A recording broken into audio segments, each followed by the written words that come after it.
एक छोटे गांव में एक बुढ़िया रहती थी। वो बिल्कुल ही अकेली थी। उस बुढ़िया का कोई भी नहीं था। वो बुढ़िया बहुत ही गरीब थी। बुढ़िया रोज जंगल से लकड़ियां लाकर उन्हें बाजार में बेचकर अपना पेट बड़ी ही मुश्किल से भर पाती थी। उस बुढ़िया का एक पड़ोसी था सरजू।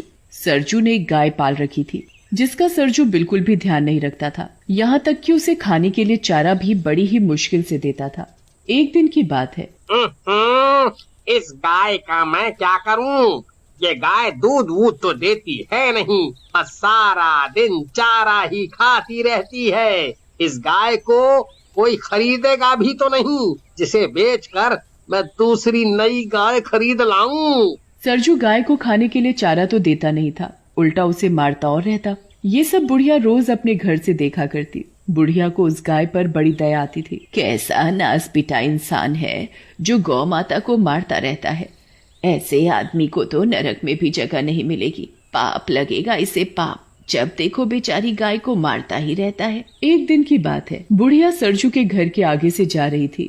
तभी उसे गाय के जोर जोर से चिल्लाने की आवाज आई, जिसे सुनकर वो रुक जाती है और वो सरजू के आंगन में झांक कर देखती है। लगता है गाय बहुत भूखी है, तभी इतने जोर जोर से शोर मचा रही है।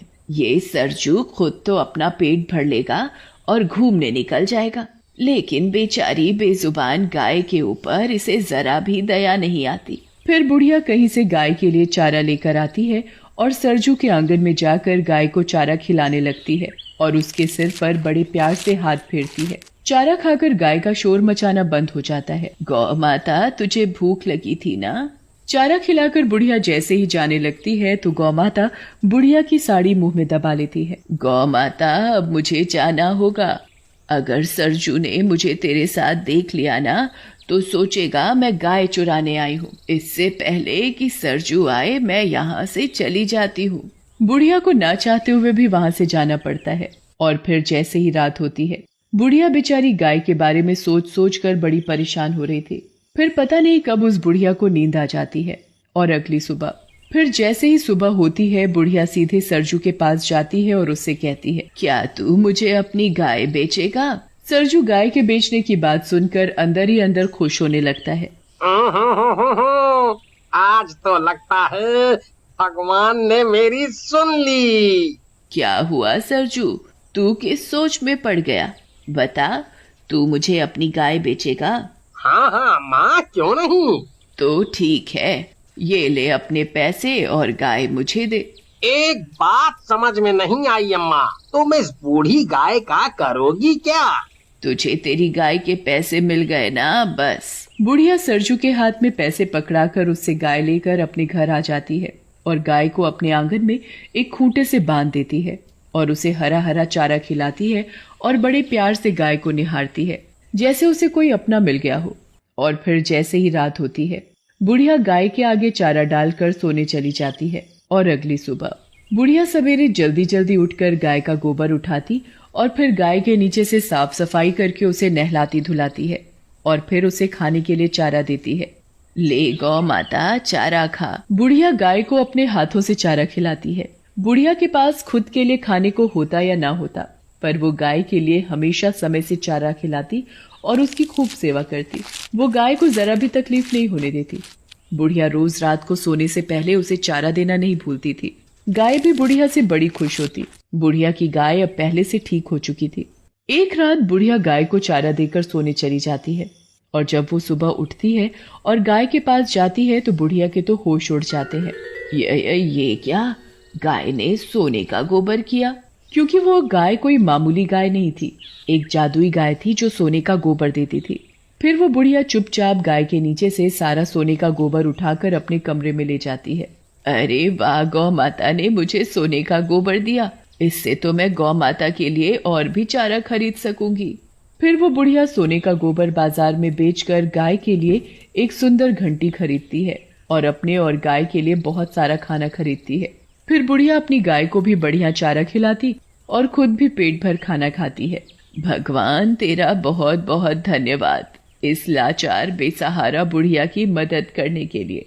फिर जैसे ही शाम होती है, बुढ़िया हमेशा की तरह गाय को चारा देकर सोने चली जाती है और जैसे ही सुबह होती है, बुढ़िया जल्दी उठकर गाय के पास जाती है तो देखती है अरे ये क्या, गौ माता सोने का गोबर दे रही है।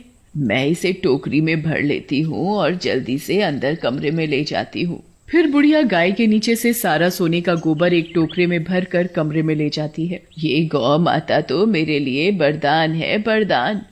मैं इसे कल सुबह ही बाजार में बेच आऊंगी। फिर वो बुढ़िया उस गोबर को बाजार में ले जाकर बेच आती है और उन पैसों से अपने लिए बढ़िया सा घर और अपनी सुख सुविधाओं का सामान खरीदती है। अब बुढ़िया को किसी चीज की कोई कमी नहीं थी। अब बुढ़िया धीरे धीरे बहुत अमीर हो गई थी। अब तो बुढ़िया एक बहुत ही बड़े आलीशान घर में रहने लगी थी।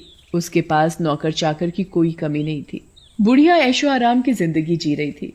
बुढ़िया को अमीर होता देख सरजू सोच में पड़ जाता है। समझ में नहीं आता, ये बुढ़िया इतनी जल्दी अमीर कैसे बन गई, जैसे इसके हाथ कोई बहुत बड़ा खजाना लग गया हो। पता तो लगाना पड़ेगा, आखिर ये बुढ़िया इतनी जल्दी अमीर कैसे बन गई। फिर सरजू पता लगाने के लिए बुढ़िया के आंगन में पेड़ के पीछे छिपकर रात होने का इंतजार करने लगता है। फिर जैसे ही सुबह होने वाली होती है तो सरजू देखता है कि गाय सोने का गोबर दे रही है। ये देख सरजू की आंखें फटी की फटी रह जाती हैं। अरे दादा रे दादा, ये गाय तो सोने का गोबर दे रही है। अच्छा, तो अब समझ आया ये बुढ़िया इतनी जल्दी अमीर कैसे बन गई। गाय को सोने का गोबर देते देख सरजू सोचने लगता है। इस बुढ़िया के उठने से पहले मैं गाय के नीचे से सारे का सारा सोने का गोबर उठाकर घर ले जाता हूँ, बुढ़िया को पता भी नहीं चलेगा।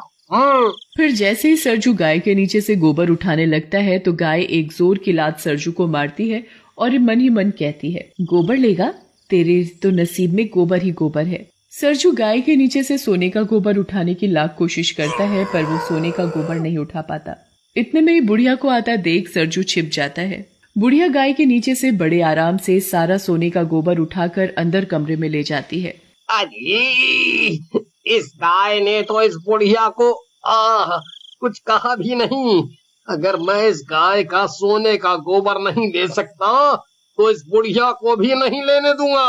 और अगले दिन जैसे ही सुबह होती है सरजू सरपंच के पास पहुंच जाता है और बुढ़िया के पास सोने का गोबर देने वाली गाय है के बारे में सरपंच को बताता है। क्या गाय सोने का गोबर देती है? ऐसा कैसे हो सकता है? सरपंच जी, मेरी बात का यकीन करो, मैंने खुद अपनी आँखों से गाय को सोने का गोबर देते हुए देखा है। सोने का गोबर देने वाली गाय के बारे में सुनकर अब तो सरपंच के मन में भी लालच आ जाता है और वो बुढ़िया से गाय लेने के बारे में सोचने लगता है। अगर ऐसी बात है तो मैं तुम्हें माला माल कर दूंगा। तुम मुझे अभी के अभी उस बुढ़िया के पास ले चलो। बूढ़ी अम्मा, मुझे तुम्हारी गाय खरीदनी है। ये सुनकर तो बुढ़िया के पैरों से जमीन खिसक जाती है, पर मुझे अपनी गाय नहीं बेचनी। सरपंच बुढ़िया के हाथ में बहुत सारे पैसों की थैली पकड़ाकर उससे जबरदस्ती गाय खरीदकर अपने घर ले जाता है और उसे अपने कमरे में बांध देता है। ये देख सरपंच की पत्नी सरपंच से पूछती है, मुझे एक बात समझ नहीं आई कि इस गाय को आपने हमारे कमरे में क्यों बांध रखा है? अरे भगवान, ये कोई मामूली गाय नहीं है, सोने का गोबर देने वाली गाय है। भला गाय भी सोने का गोबर देती है? मुझे तो तुम्हारी बात पर जरा भी यकीन नहीं है।